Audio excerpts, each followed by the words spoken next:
trace evidence analysis? I've been in the field for about 20 years. And what sort of training and education do you have to do the type of work that you do in the field of trace evidence analysis?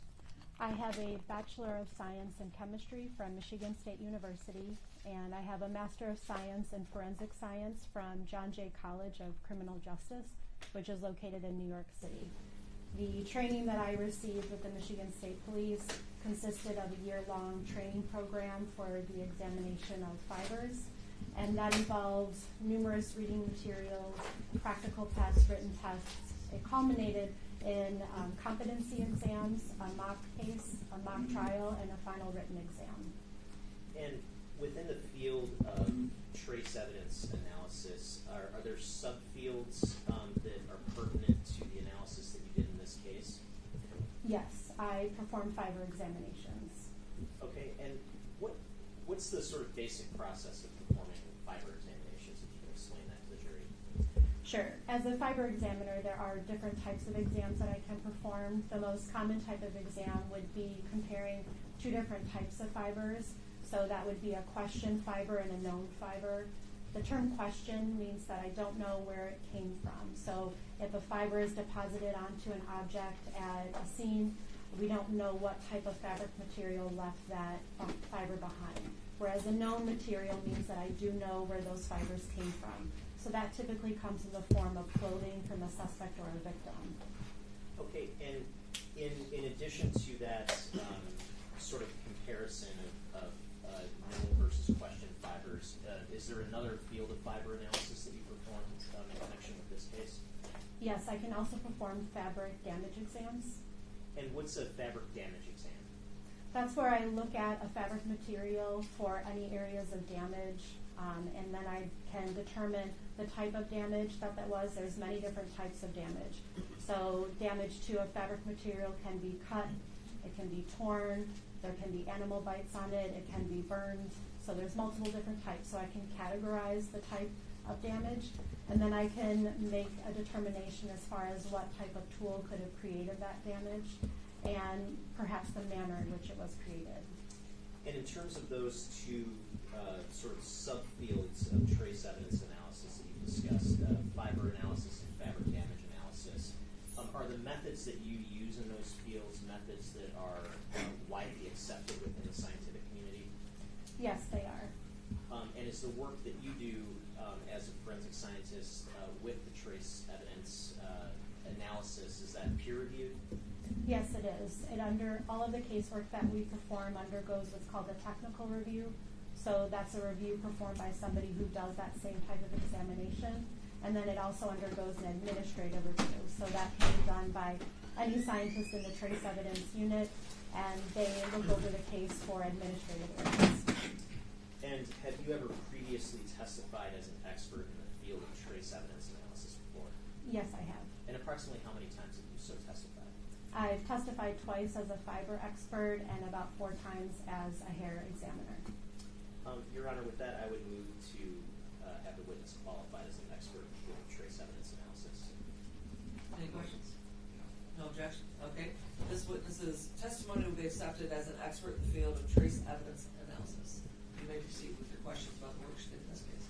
Thank you, Your Honor. And, ma'am, in connection with an investigation into the death of Samantha Woll, did you author 2 different reports for 2 different areas of analysis that you did? Yes, I did. And I'm holding what's been marked as proposed exhibit 105, record number 25. May I actually, sorry, let me start with, yeah, I'll start with 105. May I approach, Your Honor? You may.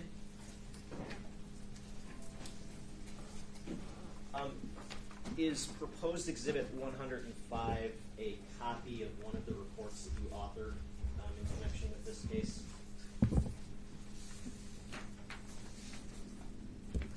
Yes, it is. And does that pertain to fabric, or rather fiber analysis? Yes, it does. And does that report that you're holding fairly and accurately depict your analysis and your findings in connection with this particular report? Yes, it does. Your Honor, I move to admit exhibit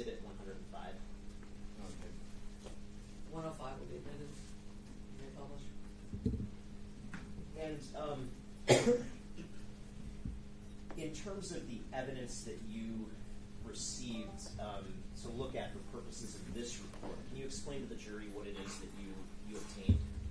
Yes, I obtained 3 articles of clothing that were labeled to contain as coming from the victim. And I also received 1 container that had a Leatherman multi-tool, the sheath of that multi-tool, and then another additional container that had a folded Post-it note that was labeled as having contained possible hairs or fibers. Okay, and when it comes to the possible hairs and fibers, what did you do with those to analyze them? So the folded Post-it note, I opened it up under a special type of microscope. It's called a stereo microscope. So a stereo microscope is a little bit different than the compound microscope you might have used in the science lab in high school or middle school. It has a larger working distance and a lower magnification. So it goes anywhere from 8 times magnified to 80 times magnified. But it also has a really large working distance. So that means that I can put an entire item under that microscope, and I can scan the entire item under that microscope and examine it for any possible fibers that are there. So this is what I did with the adhesive note.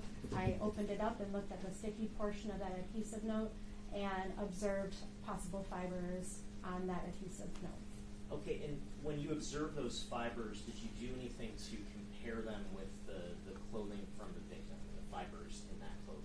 Yes, I did. So for the first step of my analysis, I have to then remove those, like I said. So those question fibers get removed from the Post-it note. They get placed on a glass slide in an oil, and then a cover slip gets placed on top of that to secure the fibers in place. This allows me to use another type of microscope that has a higher powered magnification, and I can record a lot more detail about those fibers. So not only the color, but I can record optical properties. I can determine the possible type of fiber that fiber has and the shape or the cross-sectional shape of those fibers. So once I looked at those question fibers, I saw that I had yellow and blue and gray cotton fibers, and I also had 2 brown apparent synthetic fibers. So when I looked at the clothing next, I looked for areas that might exhibit those same colors.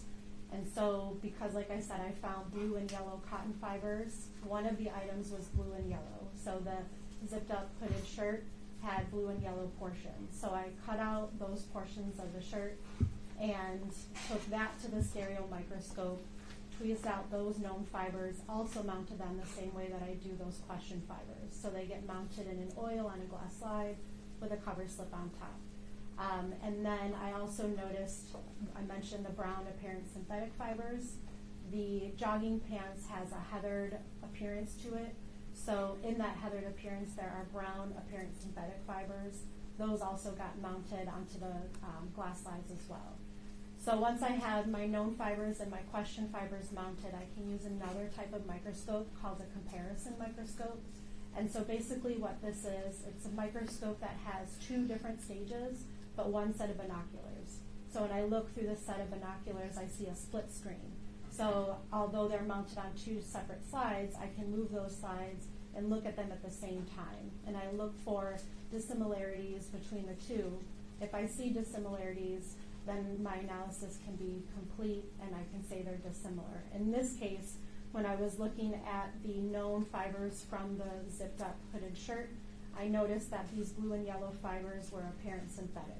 So I mentioned that the question fibers were cotton fibers, so I was able to eliminate this shirt as being a possible source of those question fibers. I mentioned the brown apparent synthetic fibers. I compared those to the brown synthetic fibers from the jogging pants, and I also noted differences between those 2. So again, I eliminated the jogging pants as having been a source of those apparent brown synthetic fibers that I removed from that folded Post-it note. Okay, and so is it, I guess, fair to say you were able to eliminate the question fibers as coming from the victim's clothing? That's correct. And when you're doing this analysis, if you can just kind of walk through the general types of results. What are the sort of general types of results that are available in this type of analysis, comparing question fibers to a known source, like the victim's clothing? So further on down in this report, I don't know if you want to show it, but there's what's called an association scale. So it provides the whole range of conclusions that we can reach as a fiber comparison. So it can range anywhere from an elimination, like I just talked about, to what's called an association for typical question fiber to known fiber comparisons.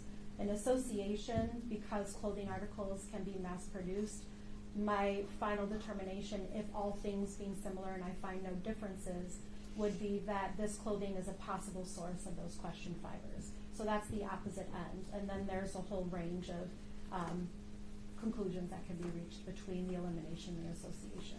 And in terms of the sort of levels depicted on your report above an association, so level 1 being identification and level 2 being high degree of association, is it possible to achieve those levels of association in doing this sort of fiber analysis? Not this type of fiber analysis, but a level 1 would be possible if I had what's called a fracture match exam. So if there was a large portion of material ripped from a clothing article, I could piece those back together just like you would put together pieces of a puzzle.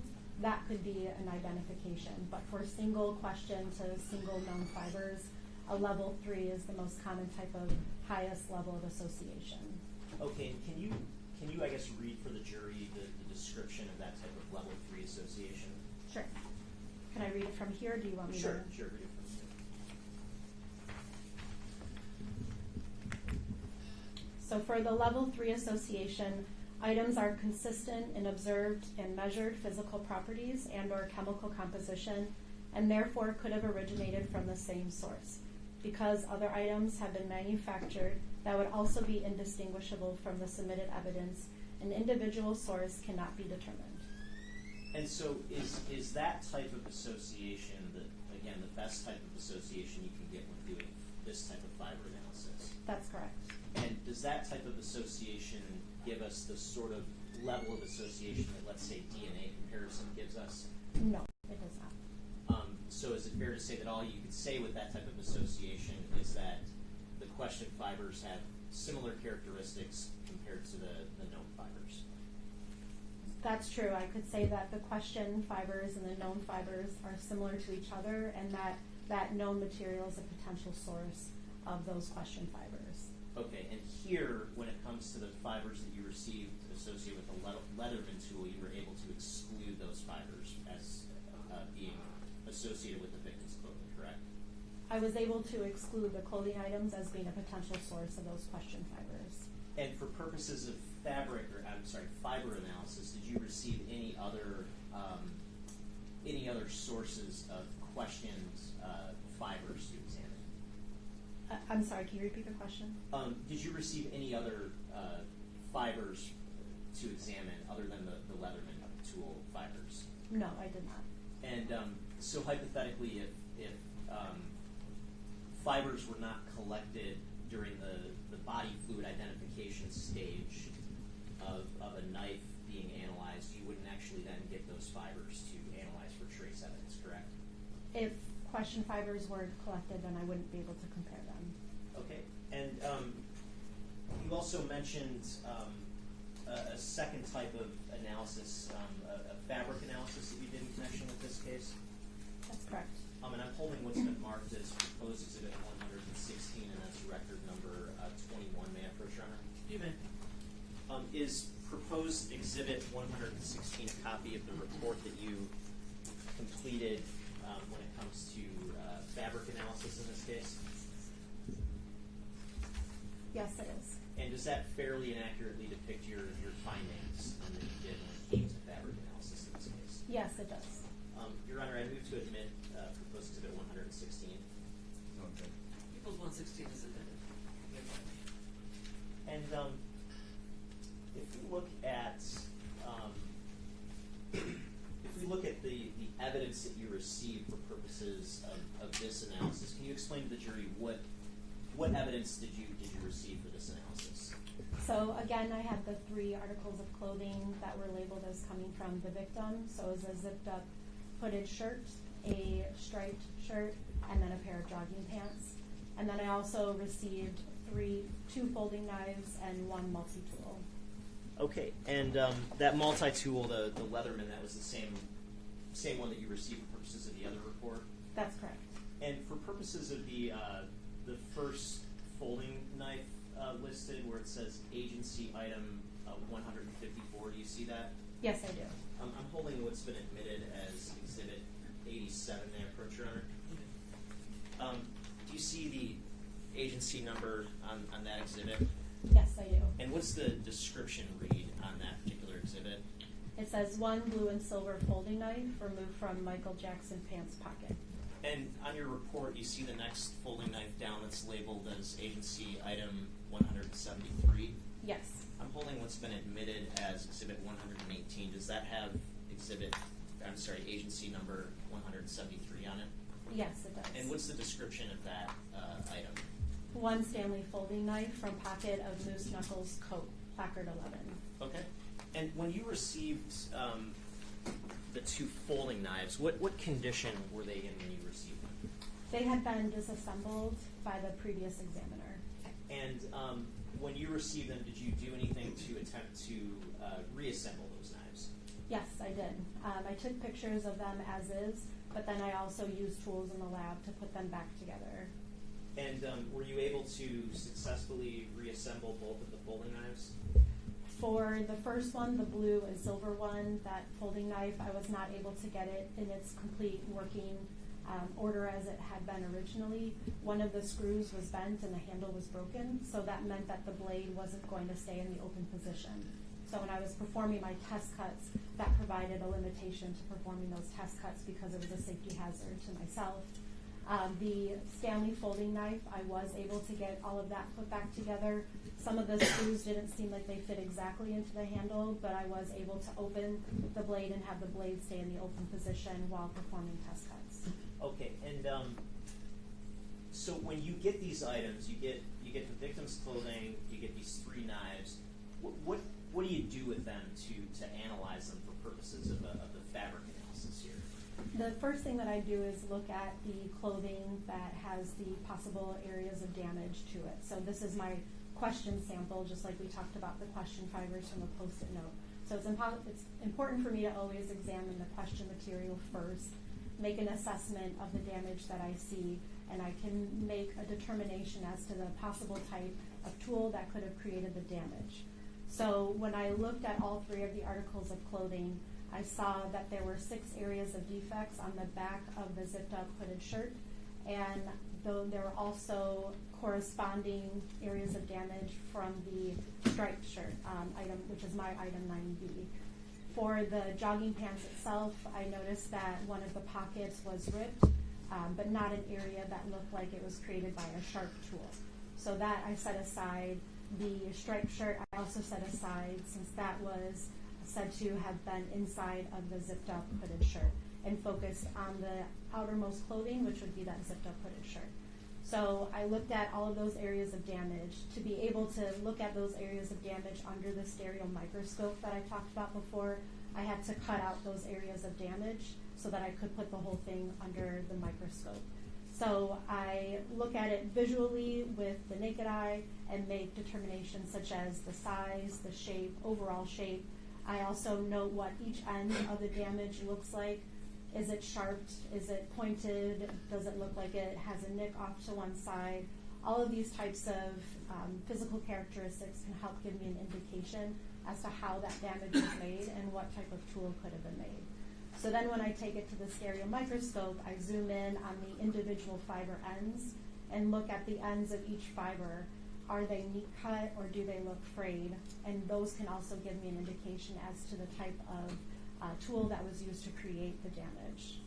And so if we scroll down in your report to page 2, looking at the photo, what does that sort of depict? This depicts a photo that I took of the back of the zipped up hooded shirt. And the little triangles that are apparent though there, what do those reflect? So I cut out pieces of paper to better show where the areas of damage were. So as you can see, there are 2 in the back of the hood on the left side. There are 3 on the upper left shoulder blade area, and there's 1 towards the center of the back. Now, from putting those areas of damage under the microscope, were there any conclusions that you were able to draw as to the type of tool or instrument that caused that damage? Yes, so when I did all of both of those examinations that I talked about with those areas of damage, I concluded that they were caused by a single-edged blade with a stab cut action. And what do you mean by a single-edged blade? So some blades can have a double-edged versus a single edge. So your typical knives, cooking knives in the house, those have a single edge to them. The opposite end of the sharp portion of that blade is dulled or flattened in some way. There are some knives that have both ends are sharp, and those are called double-edged blades. Now, based on the microscopic analysis that you performed using the microscope, were you able to, in doing that sort of analysis, are you able to see differences between fabric damage inflicted by a serrated blade versus a smooth blade? Yes. And what are those sort of differences that you might observe as a general matter? For a serrated edge, I would see more pulling of the threads. There would be more fraying of the threads as well. If you can just imagine what a serrated blade looks like, there's a lot of pointed edges along that blade, and so those provide an opportunity to snag those fibers or snag the yarns as they're penetrating the fabric material. And in terms of your microscopic analysis of the damage to the jacket, were you able to see any evidence of a serrated blade being the cause of that damage? Not a serrated blade. I concluded that it was a single edge blade, but I also saw some areas where it looked like that indicated the blade might have been dulled, maybe had a nick in the blade, or maybe some kind of damage to it, just because I wasn't seeing neat cut threads all the way along the length of that, all of the defects of all 6 of them. Okay, and so would this damage be, I guess, consistent with a serrated blade or inconsistent with a serrated blade? I would say inconsistent. Okay. And from there, after you examine the damage to the hoodie under the microscope, what's sort of the next process or the next phase of your analysis? The next phase was then to examine the folding knives and the multi-tool that was submitted. So I already talked about putting them back together, and then I perform what's called test cuts. So in an area of that hooded shirt away from the areas of damage, I performed my own test cuts using all 3 of those items. And then all 3 of those areas where I have my test cuts from those 3 items, I do the same as I did with the questioned areas of damage. I cut out those portions and look at them under the microscope, look at them visually as well, and make my recordings and observations of what I'm seeing. And when you're performing test cuts, what fabric are you cutting into? I use the same hooded shirt. Okay, so just different areas that weren't damaged? Correct. Okay. When you performed, did you perform test cuts with what's been described as the blue and silver folding knife? I did, but I had to be careful with that one. Like I said, the blade wasn't staying in the open position, so that was more of a safety hazard to myself. So I made more slower, deliberate cuts into the material. And just want to briefly go to what's been admitted as Exhibit 113.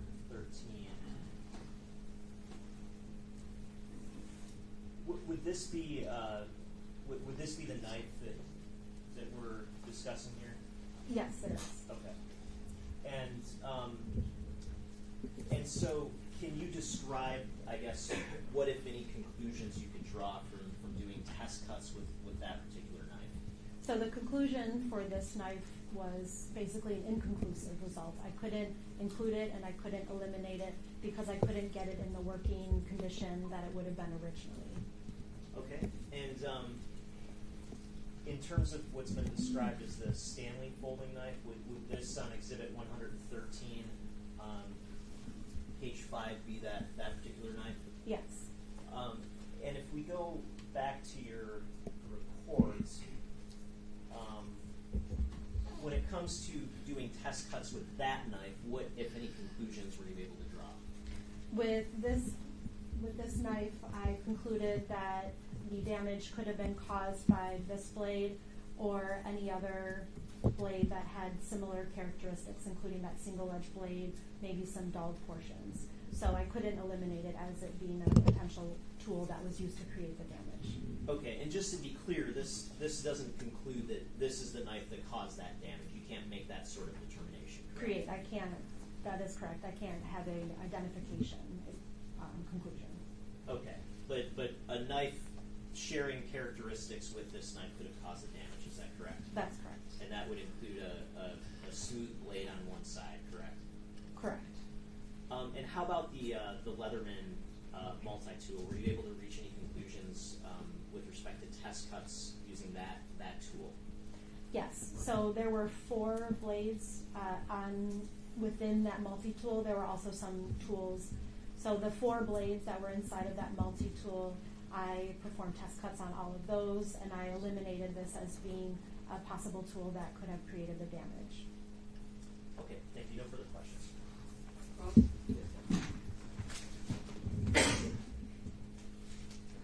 Good morning. Morning. You go to Exhibit 115. You stated that you were able to exclude the fibers that were located on the Leatherman's multi-tool from being associated with any fibers from the victim's clothing, correct? That's correct. And you were not provided any other fibers that may have been collected from any other knife to compare? That's correct. Were you aware, if you were aware, were there other knives that were recovered as part of this investigation that contained potential fibers? I'm sorry, can you repeat the question? Were you aware that other knives were recovered as part of this investigation that contained possible fibers or hairs? There were no other knives or question fibers submitted to me for examination. Okay. So if they're not submitted, you wouldn't know what else was collected. Would that be fair? Yes, that's fair. Now, in regards to Exhibit 116, you were provided 3 knives to do an analysis on, correct? That's correct. Okay. Were you ever provided, if I can see, okay. Thank you, my question.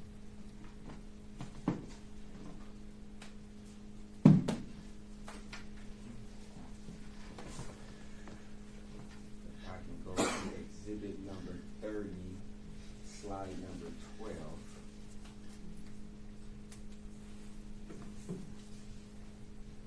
And I believe this is Exhibit number 31. Were you ever provided this knife to perform an analysis on?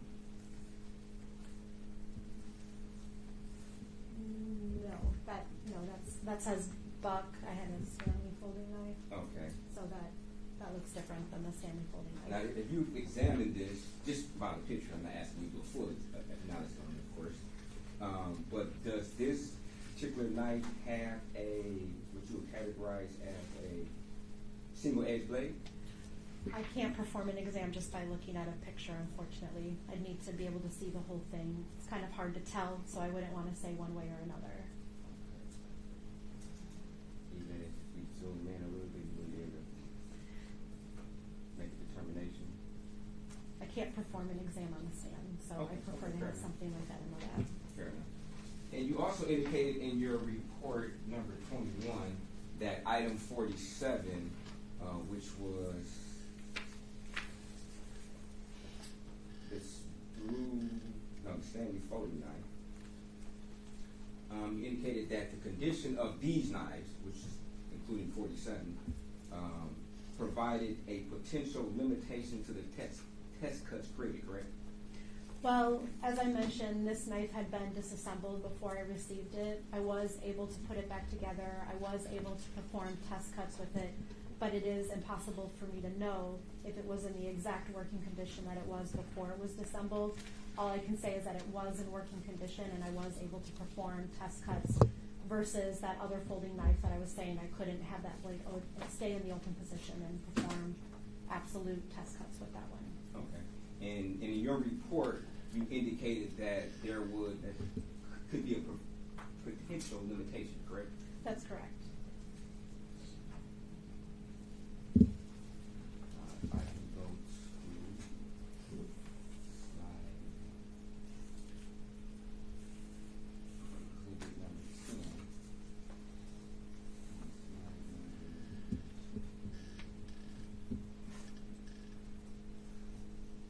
Slide number 88.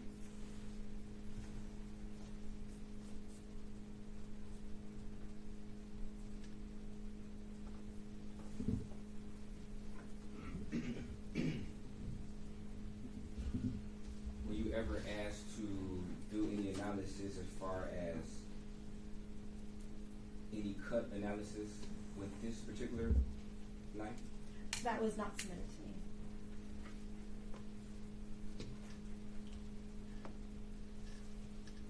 And if we go to exhibit 113. The other one was 10, you said? Yes, the last one was exhibit number 10, slide number 88. Thank you. And if we go to exhibit number 113, slide number 1. Were you asked to do any type of analysis for this particular knife? No, I was not. That was not submitted to me. Now, you indicated there were 6 areas of what you classified as defect on the back of the jacket.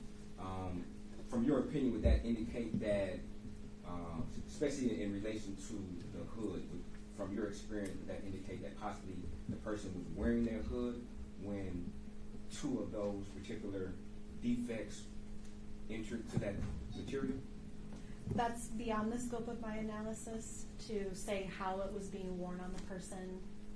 Okay, but you did indicate that there was at least 2 defects in the hood area of that material, correct? That's correct. Now, do you know if there is such a, I guess, science, for lack of a better word, where an individual will be able to get a suspected knife and compare it with potential stab wounds on the victim to determine whether or not that particular weapon could have caused those particular wounds on the victim? That would not be part of my type of examination. Okay. And are you aware if that type of examination even exists? I cannot recall. I think that a medical examiner might be able to perform an exam like that, but I couldn't say for certain what a medical examiner does. Okay.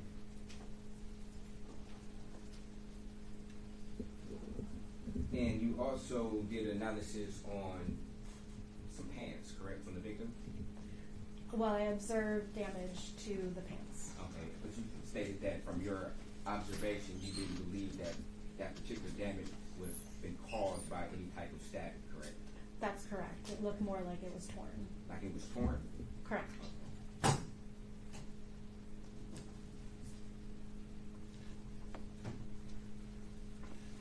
Now, as far as, I guess, your experience, when you stated that the knife could, or another single-edged blade with similar characteristics could have caused the severages observed in item 9A, I guess what level of association would that be as far as your analysis? I guess it would be most similar to that level 3, but we don't really use the level of association with these fabric damage exams. So the question that we're trying to answer is, could this tool have been used to create the damage or not? Can I eliminate it as having created that damage or not? So those are the questions that we're answering, not necessarily providing a level of association. In item 47, is that, from your experience, a typical type of knife that you might find in the world, or an atypical knife? I actually don't know how to answer that question. I mean, can you rephrase it? Maybe there's Is it a normal type of knife, like a normal type of folding knife that you may find maybe possibly at a gas station, or just in a plethora of different areas? I know just from being a person in the world that there are a lot of knives out there. There's a lot of folding knives. There's a lot of different kinds of knives, but I'm not an expert in knives, and so I don't know how many and where you can get these. Okay. But when you examined this particular knife, it wasn't such an uncommon knife that you never seen a knife with similar characteristics. Would that be fair? That would be fair. I've seen folding knives before with single edge blades. Okay. Based upon your experience, it's a folding knife with a single edge blade. Is that common that you would come across in your analysis? Again, I can't really speak to the commonality of the type of knife. I have been submitted single edge blades before. I've been submitted folding knives before.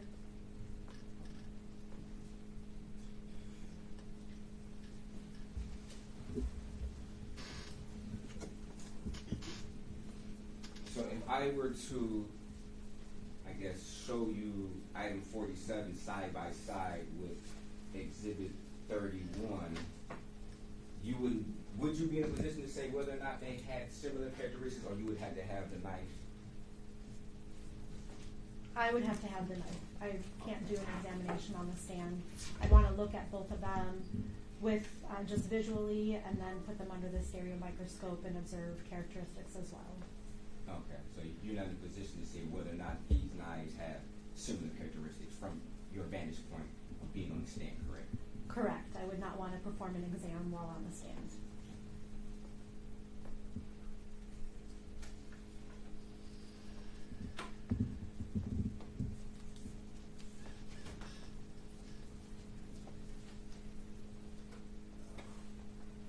Now, your inability to, I guess, secure the screws in item 47 as to the position they were originally in prior to disassemble, to what level would you, I guess, estimate would affect your ability to do a proper test cut analysis?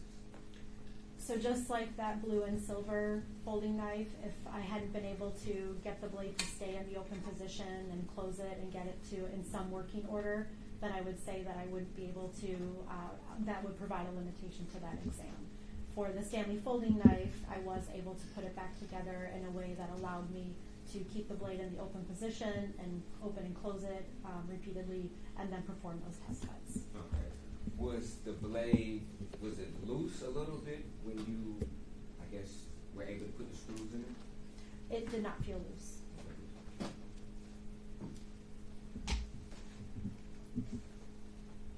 You indicated that one of the screws in the handle didn't fit securely?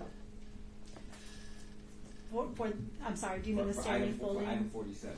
For the Stanley folding knife, there was one of the screws that didn't seem like it went all the way through, but I didn't know what it looked like beforehand. All I knew was, like I said, that I was able to put it back together, to keep the blade in the open position, and to open and close it repeatedly, so it seemed like it was in working order.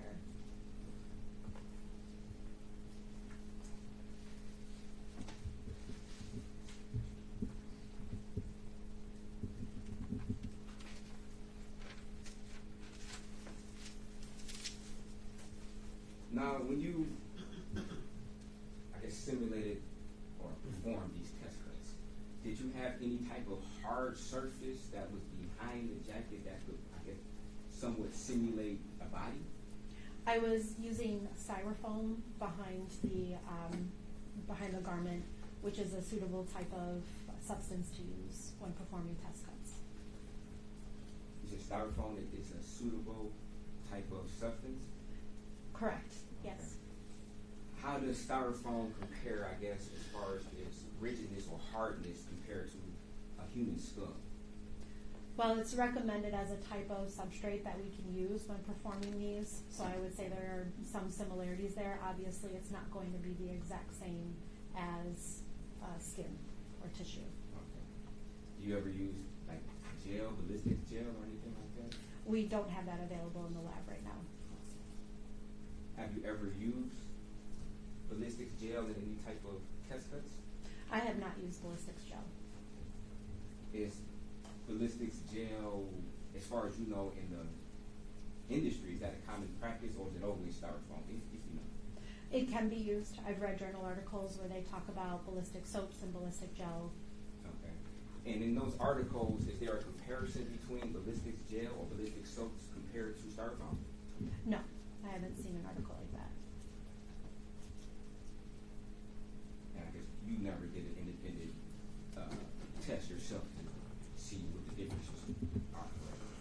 Between styrofoam and ballistic gel. No, I have not.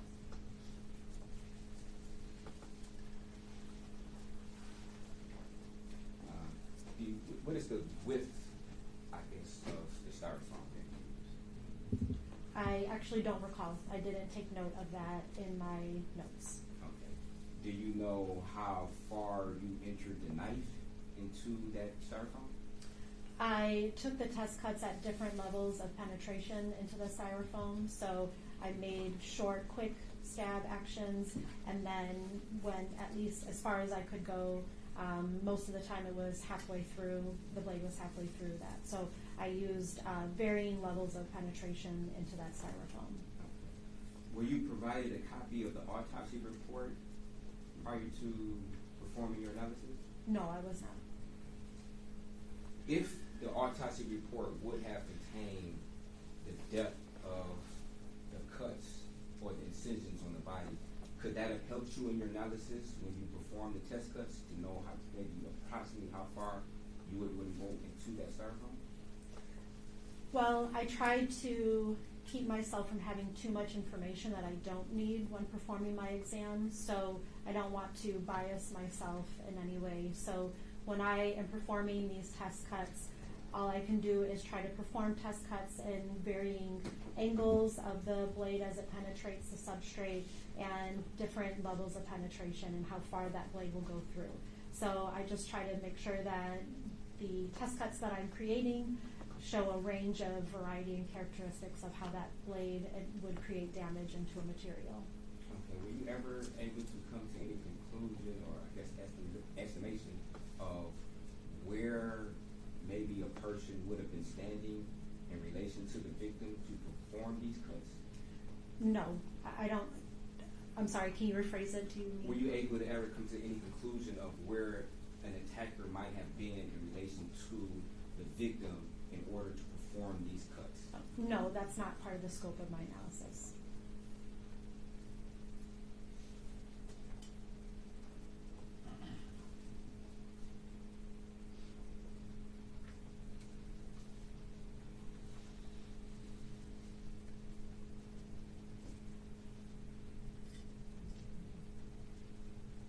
Thank you. No further questions. Redirect? Nothing further. Questions from the jury? I don't see anything. You may sit down.